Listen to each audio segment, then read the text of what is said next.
Hai guys, balik lagi ke VNW Channel.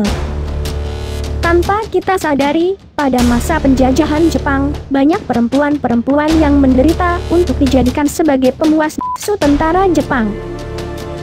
Di masa pendudukan Jepang tahun 1943, pemerintah bala tentara penduduk Nippon telah meminta gadis-gadis Indonesia dan mengambil mereka tanpa sepengetahuan dan seizin orang tua mereka. Tanpa mereka ketahui, para gadis yang berusia 14-20 tahun dibawa dengan iming-iming untuk belajar ke Tokyo atau Singapura oleh pemerintah Jepang. Ternyata, pada kenyataannya hanya dijadikan sebagai gadis, dikenal dengan sebutan Jugun Ianfu. Mereka tidak lebih hanya sebagai pemuas di tentara Jepang. Kehormatan dan masa depan mereka terampas oleh para tentara itu. Anantatur membuat buku berjudul Perawan Remaja dalam Cengkeraman Militer. Buku ini semacam surat yang ditulis oleh Pramudia kepada para perawan remaja masa depan untuk menceritakan bahwa dahulu ada tragedi yang memilukan, menyuramkan dan menakutkan yang tak boleh terjadi di masa mendatang. Setelah Jepang menyerah pada sekutu dan meninggalkan Indonesia, gadis-gadis itu ingin pulang ke kampung halaman mereka masing-masing. Beban moral yang berat harus mereka tanggung, terlebih rasa malu yang membuat mereka tidak berani pulang. Wartawan senior yang bernama Peter Rohi pernah melacak sisa-sisa Jugun Ianfu itu. Ia melacak nama-nama dalam buku Pram yang semuanya sudah meninggal. Akhirnya dengan bantuan sahabat Jalil Latukonsina, kami menemukan nama-nama lain yang tidak disebutkan dalam buku Pram, kata Peter dalam sebuah wawancara. Dikemukakan Peter bahwa hasil investigasinya mencatat ada sekitar 20 anak remaja dari Jawa. Umumnya para putri yang berpendidikan, dan seorang putri dari Korea sebagai Jugun Ianfu yang tertinggal ketika tentara Jepang melucuti sekutu pada tahun 1945. Perempuan itu disembunyikan ke lereng Gunung Rana melalui jalan sungai, tetapi di sana mereka disergap suku primitif dan mereka dibagi-bagikan pada kepala suku. Satu di antara mereka yang bernamanya Sengker menceritakan mereka diangkut dengan kapal dari Semarang tahun 1943 dengan tujuan Tokyo. Mereka dijanjikan akan disekolahkan untuk menjadi perempuan pembangun Nusantara kelak saat Indonesia sudah merdeka. Ternyata, di tengah laut mereka dibelokkan ke Jailolo, di Pulau Halmahera. Dari sana mereka dibagi ke pulau kecil, tempat pertahanan tentara Jepang. Yang paling kontroversi adalah Nyasembar. Nyasembar sendiri bernama asli Siti Fatimah, putri wakil Wedana Subang. Sejak awal, ia memang tidak mau pulang agar tidak memberi aib pada keluarga. Tetapi, ia berpesan pada putra satu-satunya yang bernama Selang, atau yang biasa dipanggil Syarif untuk mencari keluarganya di Subang. Mengutip kisah dari ibundanya, Selang mengatakan, "Mama sebenarnya tidak mau ikut saat diajak oleh tentara Jepang. Tapi mereka mengancam akan membunuh wakil Wedana dan dua saudara laki-lakinya. Akhirnya tak ada pilihan bagi Mama selain mengikuti tentara Jepang untuk menyelamatkan ayah dan dua saudaranya," kata Selang. Dalam tulisan di Jakarta dalam 3 kekuasaan 1930-1959, Sejarah dan Perkembangannya oleh Lamijo, disebutkan bahwa selama Jepang menduduki Indonesia, secara fisik dapat dikatakan bahwa Jakarta sama sekali tidak mengalami perkembangan, namun produksi dan komersialisasi seks terus berkembang selama pendudukan Jepang. Pada masa pendudukan Jepang inilah disinyalir terjadi eksploitasi dan kekerasan seksual terhadap perempuan, dan juga ada jaringan perdagangan perempuan untuk dijadikan sebagai budak pemuas. Indikasi ini terkait dengan banyaknya perempuan yang tertipu atau dipaksa memasuki dunia prostitusi. Bangsa Jepang menawarkan pendidikan dan kehidupan yang lebih baik di Tokyo atau kota-kota Indonesia lainnya kepada sejumlah perempuan. Banyak perempuan yang tertarik dengan tawaran itu. Mereka dibawa dan ditampung ke daerah sekitar pelabuhan Semarang, Surabaya dan Jakarta.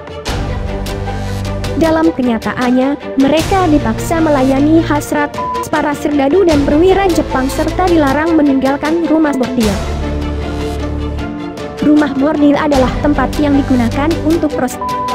Di sini mereka dapat bertemu dan berhubungan dengan para tentara bejat itu. Seperti penuturan seseorang yang bernama Kartini, begitu saya naik kapal saya terus disambut oleh tentara Jepang. Ia tertawa dan dengan lancang, ia mulai melakukan hal yang melecehkan saya. Tiap kali saya menangis dia malah datang lagi dan mengulangi perbuatan bejatnya itu. Pada umumnya, perempuan yang tertipu dan dipaksa menjadi pemuas itu berasal dari latar belakang keluarga pegawai Panggreh Praja yang takut kehilangan pangkat dan jabatannya. Janji untuk disekolahkan ke luar negeri tidak disiarkan melalui surat kabar, tetapi dari mulut ke mulut yang ditangani oleh Sendemu. Pada masa Jepang, Panggreh Praja tunduk melaksanakan perintah Sendemu. Sebagai konsekuensinya, para Panggreh Praja, dari bupati sampai lurah, harus memberi contoh menyerahkan anaknya. Mereka tidak boleh hanya berpropaganda, tetapi juga harus jadi suri tauladan. Selain itu, mereka ada juga yang berasal dari perempuan desa yang berpendidikan rendah, atau tidak berpendidikan sama sekali, sehingga tidak mengenal baca tulis. Kebanyakan mereka ini berasal dari desa yang secara ekonomi sangat miskin. Sebagian masih gadis, malah ada yang masih di bawah umur, ada juga yang telah bersuami dan punya anak.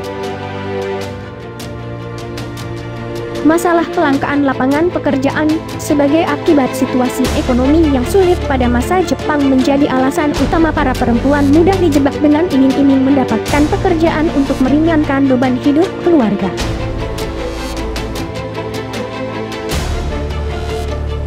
Wartawati Belanda, Hilde Jansen, dan satu orang rekannya berburu mencari para Jugun Ianfu untuk mengungkap sejarah kelam mereka yang tidak mendapat tempat dalam sejarah Indonesia. Bukan hal yang mudah, banyak dari mereka yang tidak mau bercerita karena merasa tabu, malu, dan tidak mau mengingat masa lalunya yang kelam. Namun akhirnya selama 2 tahun pemburuan, ia berhasil menemukan dan mewawancarai 50 nenek mantan Jugun Ianfu yang dirangkum dalam bukunya berjudul Aib Tanpa Dosa, Kisah Wanita Budak Seks Perang di Indonesia. Penderitaan Jugun Ianfu juga diceritakan di buku yang berjudul Mereka Memanggilku.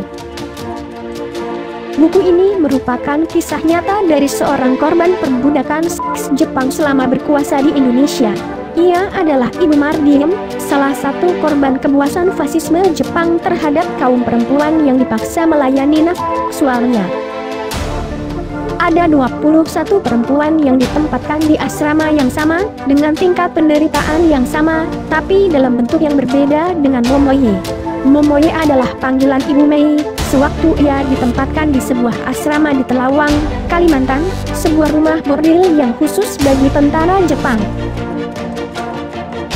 Suatu hari, di zaman penjajahan di tahun 1942, Mardiem ditawari untuk bermain sandiwara oleh seorang tentara Jepang. Waktu itu umurnya baru 13 tahun, ayah dan ibunya sudah meninggal. Kakak yang saat itu tinggal dengannya pun mengizinkan untuk menerima tawaran itu. Selama 3 tahun, Mardiem dikurung di kamar nomor 11. Pagi dan malam dia harus melayani tentara Jepang. Waktunya habis dalam kamar itu. Bahkan, untuk makan yang hanya dijatah 1 kali sehari pun sering tak sempat. Bukan hanya kekerasan seksual yang dialami Mardiem selama 3 tahun itu.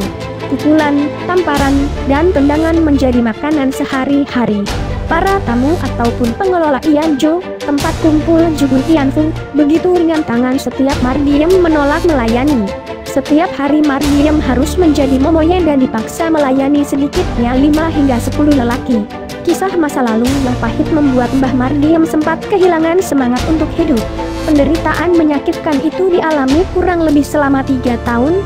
Ia sempat berkisah saat-saat di mana dia hamil.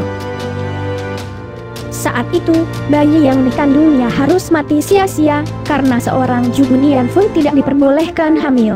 Penyiksaan seperti perlakuan sadomasochisme dilakukan tentara Jepang dengan menyiksa memukul, menampar, membuat bayi yang dikandungnya keluar dari rahimnya dan meninggal. Nah, itulah tadi sedikit kisah tentang penderitaan gadis Indonesia di masa penjajahan Jepang. Like video ini jika kalian suka, dan terima kasih telah menonton.